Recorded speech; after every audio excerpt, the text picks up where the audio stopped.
In this interview, I'll talk to Madison Hanks with the Manvel Rocket Club about their upcoming competition in Washington, D.C.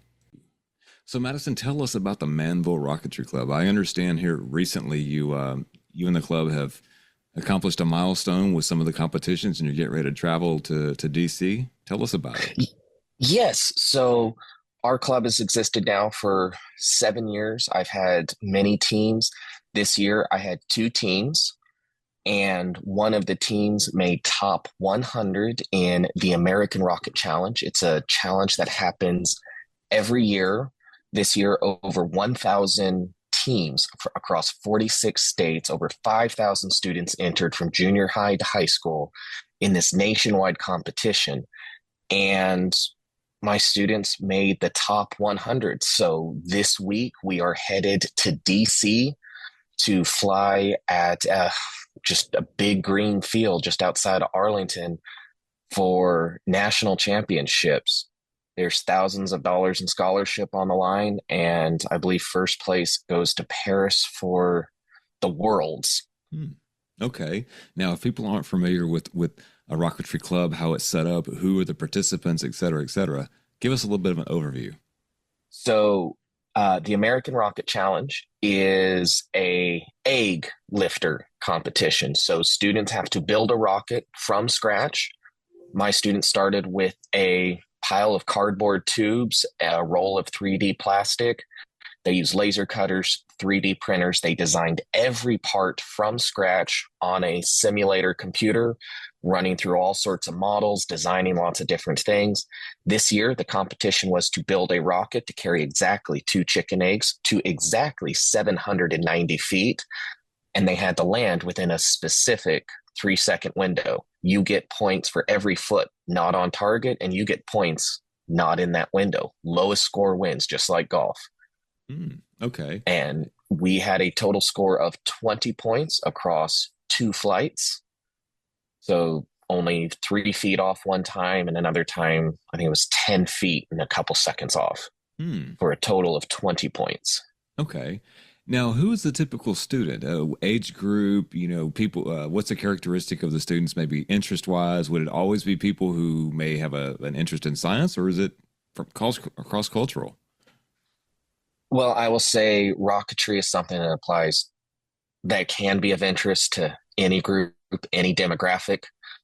This is a competition that definitely appeals to the young engineer. You got to learn your physics, you got to do your building, you got to do your constructing, you have to do your meticulous testing. You got to be able to get up in the morning. We fly out of NASA right behind that big Saturn V and that big field of grass. So not only do you have to like the math, science, building, designing, engineering, but you don't have to not mind hiking through that grass looking for your rocket because sometimes it is way out there. Um, this competition is open to all middle and high school. So, and it doesn't even restrict it to schools. I believe one of the top 10 winners last year was a Girl Scout troop. Hmm. So any group of youngins from middle school to high school age can compete, be it a troop, a club, a school team, etc. Okay. Oh, talk about the expenses involved for students that are getting involved with this. Is it something that's pretty expensive, or can the average sort of income afford to participate? So this is where it gets a little hard. Cardboard tubes, plastic, wood, that's building a rocket, not very expensive. Flying the rocket, we use Aerotech F-42 motors. Those are $25 each. So Hmm. every time the kids want to test, $26. Kid makes a mistake, whatever. Every trial is another $25. So on a weekend going to test, it'll cost us $75 just to practice.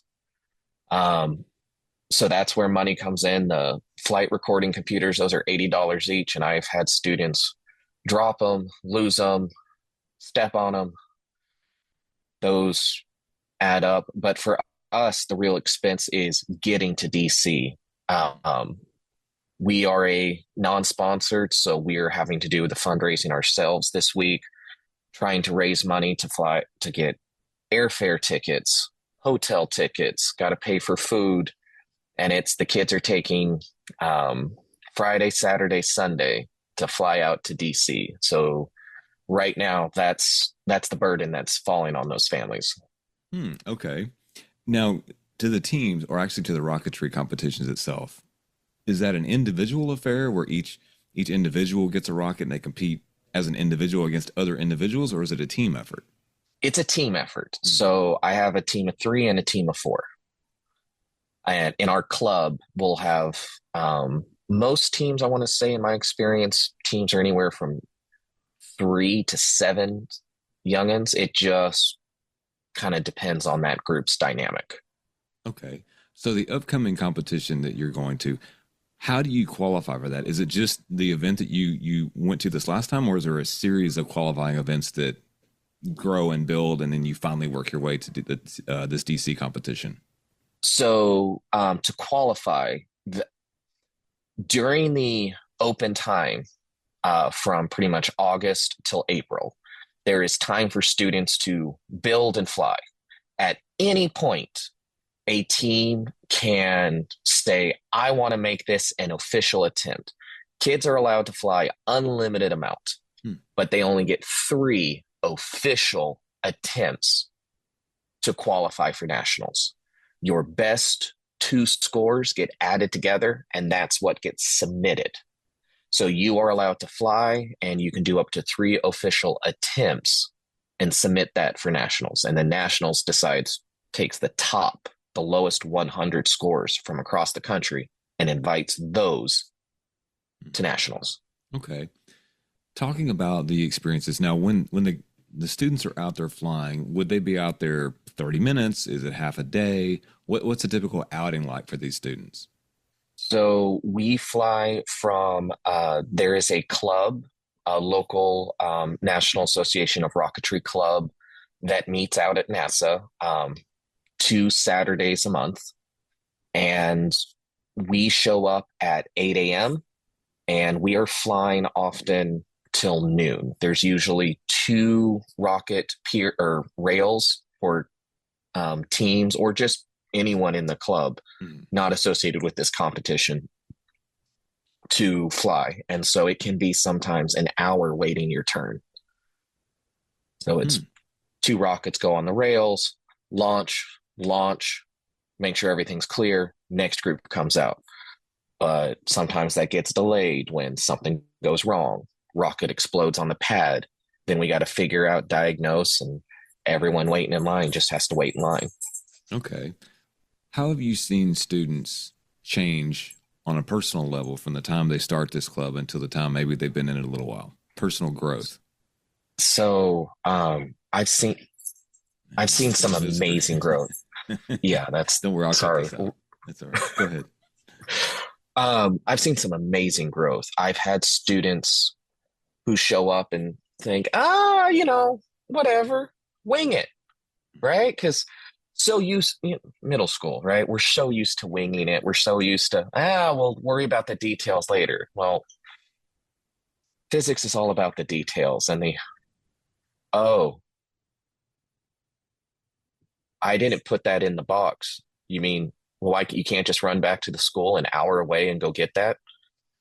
Every year, our first time out there, we're not flying. It's because half of the stuff that did you guys use a checklist? Did you guys pack all the rockets? And of course, it's always, yeah, yeah, yeah, yeah, we did. And of course, oh, there's no engines. There's the top half of the rocket's gone. Yeah.